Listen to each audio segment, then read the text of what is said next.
Hello friends, and welcome back to my channel. It's your girl Darcy, that's me.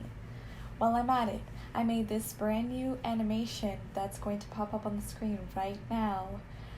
Follow me on social media. I primarily use Instagram, and it is where I'm at 90% of the time, so go follow me on social media.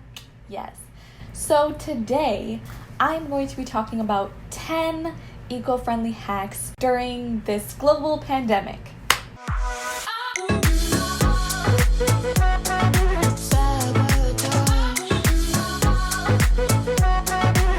So with everything that's been happening, we've seen kind of an increase in single-use plastics, in just throwing things away, in using products that aren't technically safe or have really bad chemicals in them and aren't necessarily good for the environment, take a lot to produce, and just overall sort of an increase in things that are going to eventually hurt the environment versus things that have been helping and sustainable options and better things that we've been doing recently for the environment. So like taking away reusable things, and a lot of single-use things are being put back into practice, and just in general it's kind of gotten to the point where I think we're hurting the environmental movement a little bit with everything that's going on, but it's completely understandable. I get why, and I don't want to put it on people that you need to be environmental and practicing everything that you need to practice in order to stay safe during this time. So I kind of just wanted to give some options, because maybe you just don't know, you're not understanding, or there isn't a resource for it, whatever the case may be. You didn't think to look it up, or you're just kind of going with the flow and you're trying to do everything you possibly can within your means to stay safe, and maybe being eco-friendly just doesn't cut it, which is totally fine. I get it. It's kind of an expensive practice if you think about it, and it's not for everyone, but if a majority of us can do it, we can really make a difference. All right, first things first. So get a reusable mask. I'm clapping just for emphasis, not like I'm mad at you, okay? Which is important because you don't want to get sick, and you don't want to pass it on to other people if you are possibly sick, if you don't know, or if you do know and you are still, out, or you don't have a choice because you have to go to work or whatever it is, then yeah, you want to wear a mask. And the surgical, masks, the blue and white ones, I've seen a lot of people wear them as opposed to getting a reusable one, and I think if it's within your means to get one or even make one yourself, then I definitely think you should. They're better because after a certain period of time, the regular blue surgical ones or plastic ones aren't very good, and they get worn down, especially if you're wearing them for months at a time, which is what we're all going to have to do. You want something that's going to last, and you want something that you can reuse and you can wash and you can keep using as many times as you want. So definitely a reusable mask is something to invest in for the long haul, because this is not going away anytime soon. So something to think about. And also, I'm going to link in the description box a video of how to make your own mask. And I'm also going to link down below my sister's store. Shout out Erin. She is making masks right now. She has a whole business and it is thriving. She makes these really dope masks, and I will show you a clip of the mask that she made for me. I have 4 of them because she's super dope, and she made 4 for me. They're of all different patterns and I love them. They're reversible, they're washable, the design is made to fit your face really well, and it's kind of a general design for all faces, but she hit it on the mark anyways. It works really well. I love it.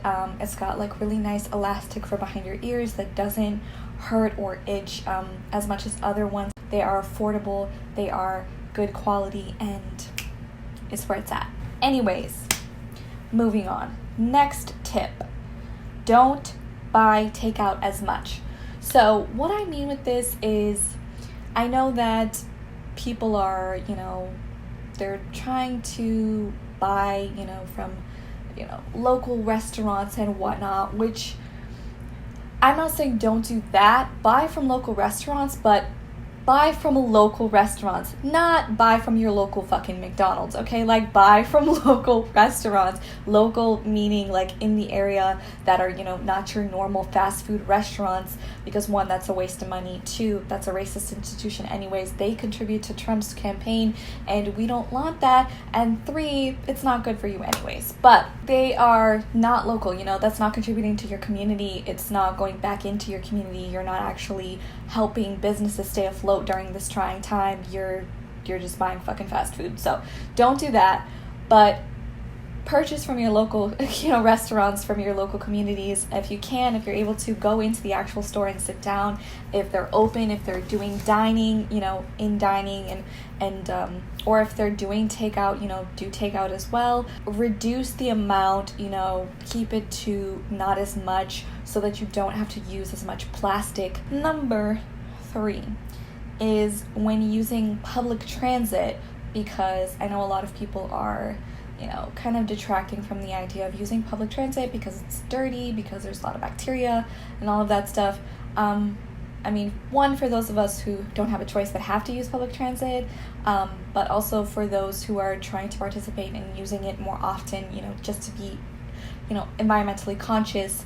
If it scares you because it's dirty or it's not clean or it's not cleanly or whatever, like, maybe a better practice would be to bring like a small cloth with you, like a washcloth or a little piece of a towel or just a little handkerchief or something. I know people don't really carry handkerchiefs, but you could go out and buy one. Maybe if you are making a mask and you have leftover fabric from that, you could bring that with you as well, just to have something to grab onto handles or doors or knobs or railings or handholds on the buses, things like that, seats, so that you don't actually physically touch anything. And then obviously afterwards wash your hands, because you need to anyways.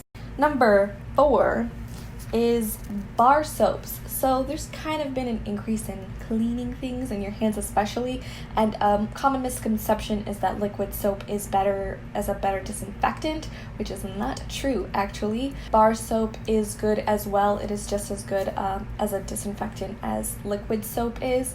The idea around it is that bar soap can have bacteria sit on it, but as long as you wash the bar soap off and it doesn't have the suds and the lather on it, then the bacteria will not sit on it.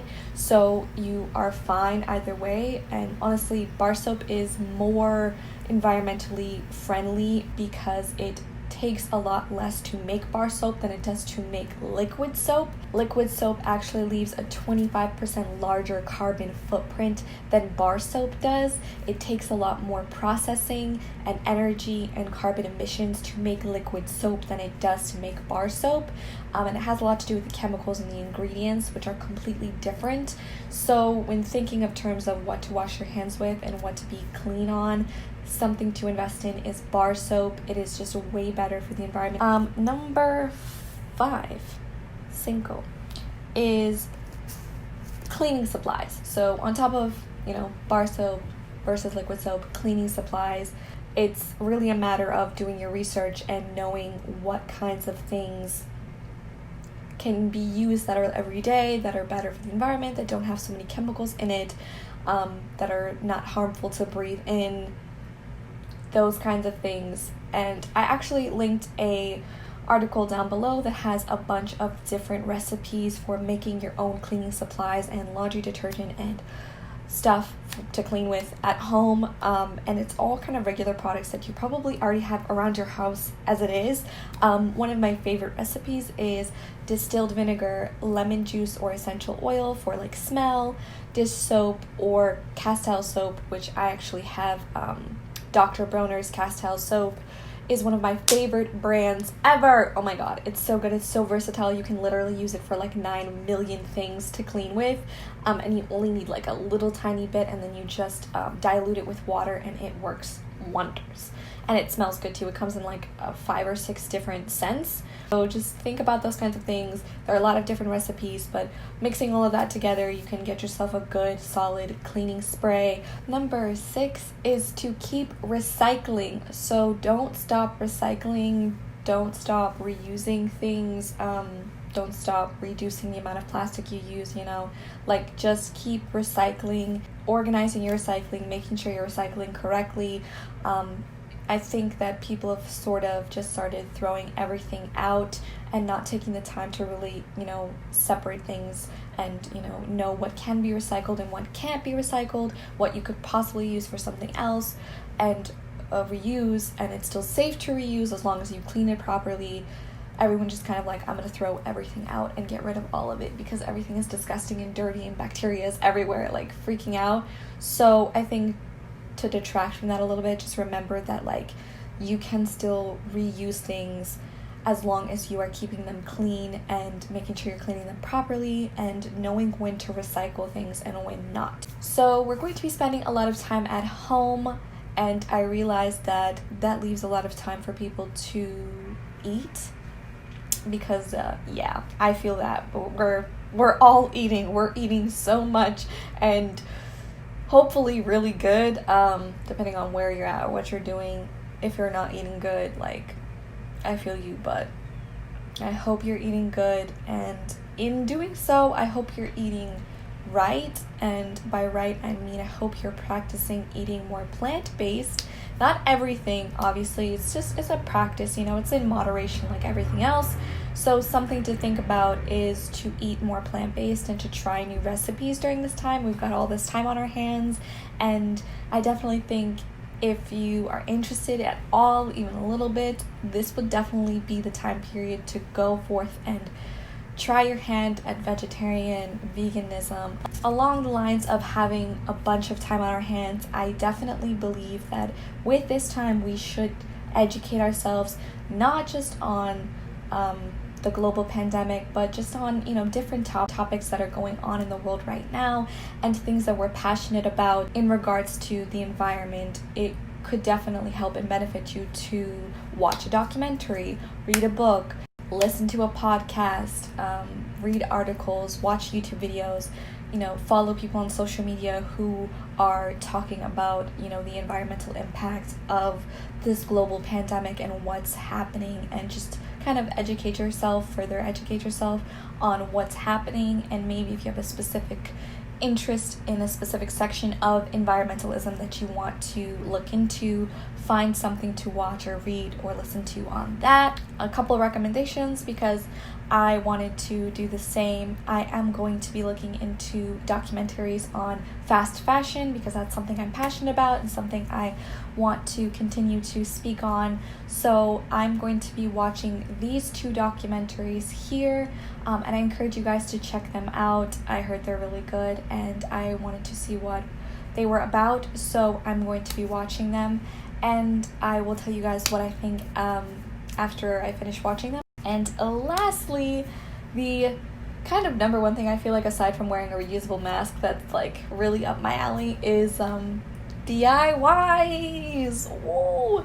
Like, we love to see a DIY. Like, it's the time to start crafting, you know? Having so much time on your hands, I don't really do anything else. So definitely DIY something, try something new, reuse something, make something out of something you already own, and make it new, change it up, thrift flip, all of those things. You use something once, or you have it once, or you try it on once, or you wear it once, or, you know, and then it's done, it's finished. There's definitely ways to reuse things, and that's all what we should be doing with the things that we own. There's just so many purposes to things, and we just have to find new and creative ways to make that happen. So definitely try some new DIYs during this time. And I will also link an article down below that has a bunch of eco-friendly DIYs that you can do right now, specifically for, you know, your home and reusing things that you have in your home. And that is it. I hope you guys enjoyed this video. Please don't forget to give it a thumbs up and subscribe to my channel and hit that bell notification because you know you want to. And I will see you guys later. Bye.